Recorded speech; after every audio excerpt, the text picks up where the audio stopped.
help me get some B-roll today? Yeah. I typically focus on 10 to 15 second clips.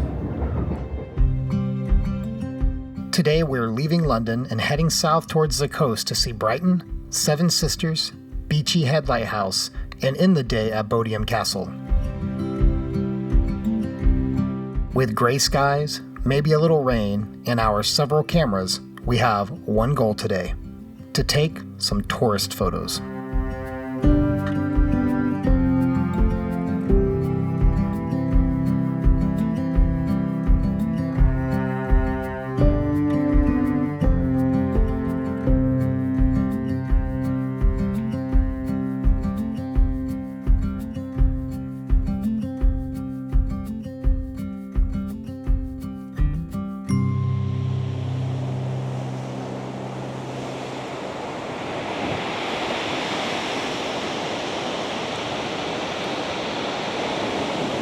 I feel like the ocean is louder here in the UK than in the US.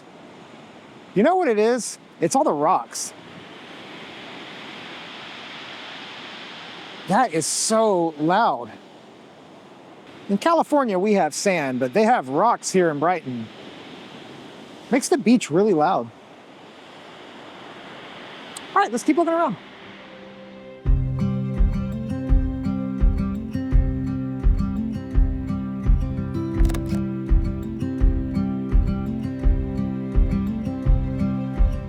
Well, today Chris and I are getting out of the city of London. We've driven down to Brighton and we're gonna be driving the coast as we go east, doing a few landscapes and countryside and even a castle along the way. The city of London is incredible and the time there has been awesome, but definitely wanted to change it up for at least one day, and it's pouring down rain currently in London, so we saw it was just going to be cloudy here. So this felt like the right day to get a car and drive down and be stressed out the entire time because, you know, driving on the wrong side of the road.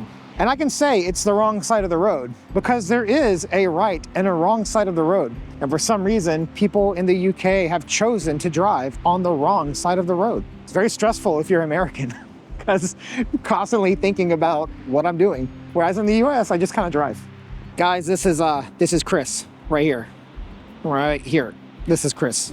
If you didn't know, Chris is the developer of the Capture One presets on verygoodpresets.com. Link is right below. Check right it out. here. Right there. No, let's not do that. That looks weird.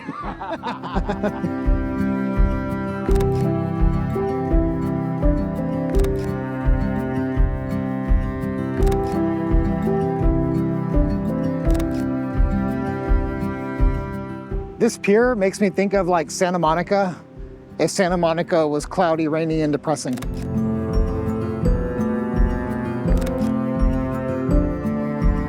Chris is out here like a real Leica man. gotta get the shot.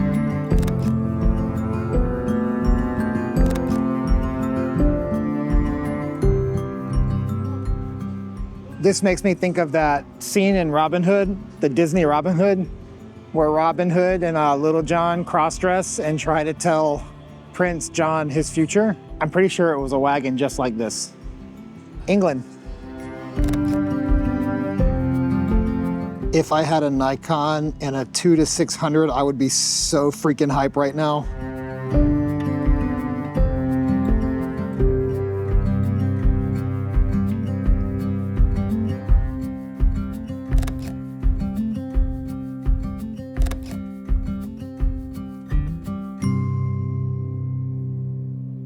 Follow the purple truck. Follow the purple truck. Good. Good. Good. Good.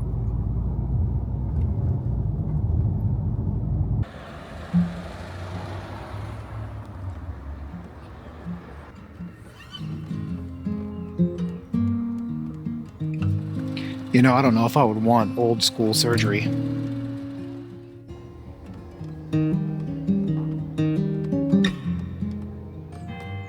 That's cool. Church bells ringing. We stopped in a small town because we thought this church and this graveyard was pretty special to see. We don't really have history in the US, not like this.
Damn, that was a spider. So we've arrived at our first landscape that we're gonna shoot here in Seaford. And this is some old cottages with the cliffs in the background. Skies are cloudy, not really any sunlight. Even in a low contrast scenario like this, the sky and how like deep the clouds are will bring a level of interest to the photos. And we might actually get some sun to pop out. I don't know, we'll see. That was one loud ass Jeep. All right, let's go.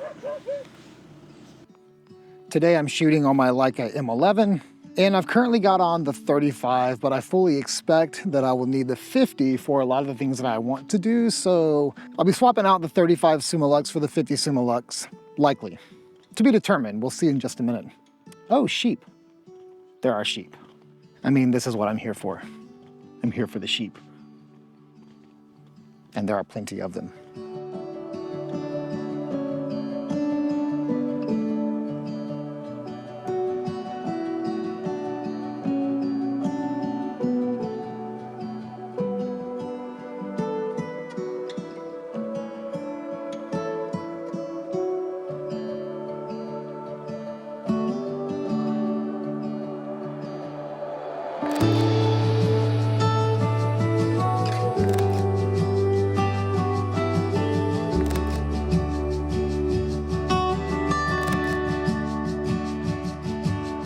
I have the SL3 for more of my commercial work and the M11 for more like personal and travel. For this kind of landscape and this kind of environment, I really just wanted to have like kind of a one lens setup, but I happen to have two bodies.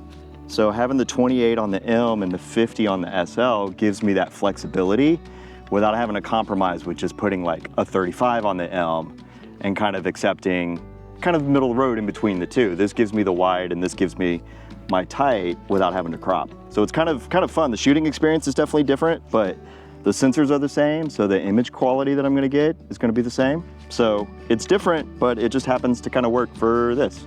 Normally I would just have one, but I brought it with me in case the weather was completely terrible as kind of a backup. And I thought, might as well use it here. Meanwhile, one of my goals while I'm here is to see how wet I can get my M11 before it dies. That's also a good plan too.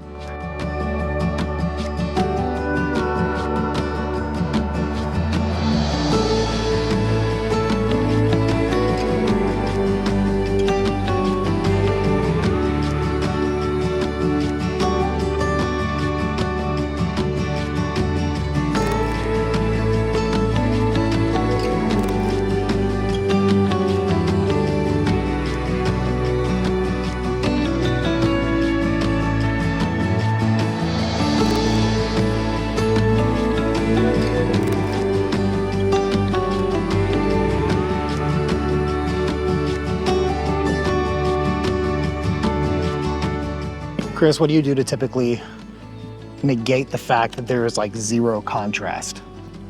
There's no point in trying to preserve the highlights because there's nothing in them. Right.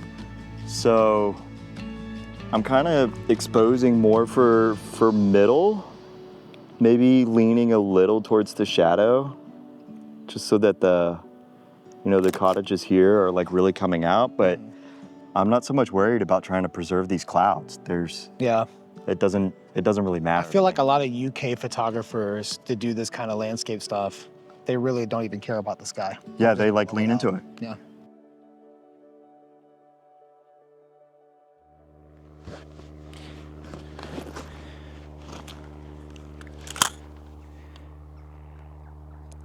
I've been using my Rolleiflex a lot more than my M6 lately. And the M6 would have made a lot more sense to bring because I'm using my M11 and I've already got the lenses, and just bringing the other body would have made a ton of sense. But the Rolleiflex experience is completely different. I love the look of medium format. Also, I don't feel like I have to bust out and commit to 36 exposures. I can just shoot 12 and then change it up. So it's been really nice to shoot the Rolleiflex. While we're walking to the lighthouse, if we've never met before, This is a good time to introduce myself. My name's Dave. I'm a photographer and videographer from the Bay Area of California. I post 2 videos a week, unless something goes horribly wrong, or you're watching this at a future time where I decided to stop posting 2 videos a week. The hell did Chris go? I legitimately lost Chris. I have no clue where he went. Hopefully we'll find each other on this trail somewhere.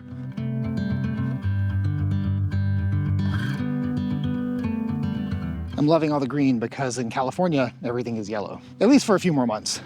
Things get green in the winter. Okay, I gotta find this view. No clue where it is.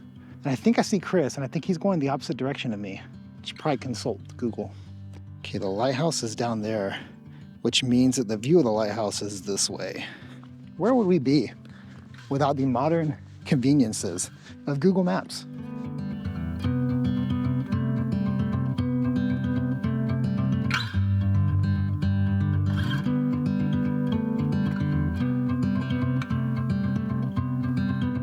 Okay, that is a long way down. And this is about as close as I'm going to get. I'm not a big risk taker, and I've got a family at home that needs me to come home, and a YouTube channel that needs some longevity to make it.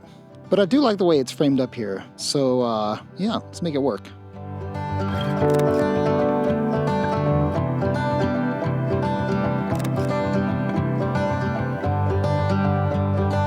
I also think maybe back over here, there might be a better spot. So we're gonna go that way. And technically I stepped over a rope to get to this shot. And I always feel bad doing that because I'm an Enneagram 1. Thumbs up if you know what that means. Still don't know where Chris is. Hopefully he's okay. I'm gonna get myself, oh yeah, you can definitely see how big the scene is now.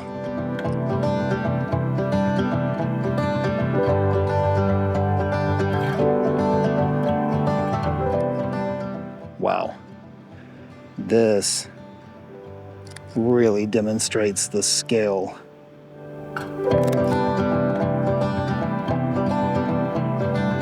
Just had a conversation with an older guy who saw my Rolleiflex and approached me. And then we talked about cameras and Leicas. And then inevitably, we talked about how stupid America is. And then he proceeded to talk to me about all of the problems in America, which I 100% agree with. Man, the lighting is nuts because the lighthouse is totally backlit with the water and with no polarizer. With black and white, it looks really cool.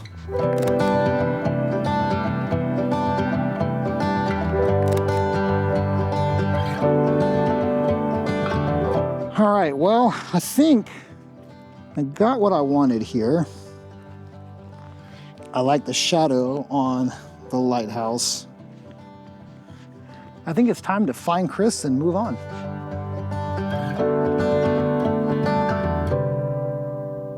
So one type of landscape you really only get in Europe, you don't get in the US, is a castle. So we are at Bodiam Castle, kind of in the middle of nowhere. Checked out a lot of different castles on Google Street View and Google Maps, and this one looked the coolest, so here we are. We're gonna see if we can find some interesting compositions of the castle. And this castle is like surrounded by water, which I think is gonna look really, really cool.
So one thing I always think about when I'm in a spot like this is how do I take photos and not make them look like tourist photos? And the answer is pretty simple. You embrace the fact that you're a tourist, and it's okay to take tourist photos.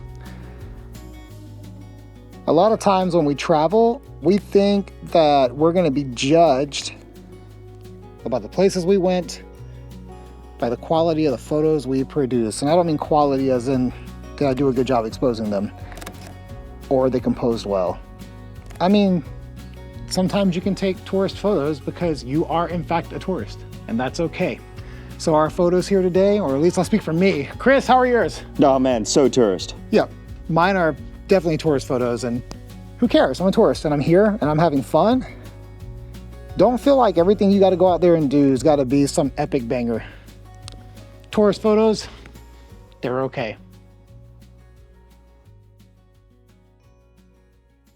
All right, guys, I hope you've enjoyed our journey, going to see the cliffs and getting a little bit of sunshine, attempting to take some photos at the castle, and really just being honest, getting some tourist photos.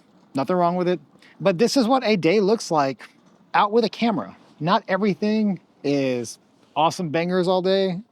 A lot of times it's just going out, having fun, hanging with the homie, and just making the most of your time. So I hope you guys enjoyed these landscapes. I got a gallery right below you can link to and check it out. You'll also see some on my Instagram, also linked below. The photos you're gonna see, they're all color graded with very good presets. And if you like the color grades of these photos, there's a link below as well. In fact, all the links are below. Just go check them out. Thank you guys so much for watching. And if you've enjoyed this time in the UK, there's a couple of other videos too. You can just visit my channel and find them. All right, guys, thanks for watching, and I'll see you next time.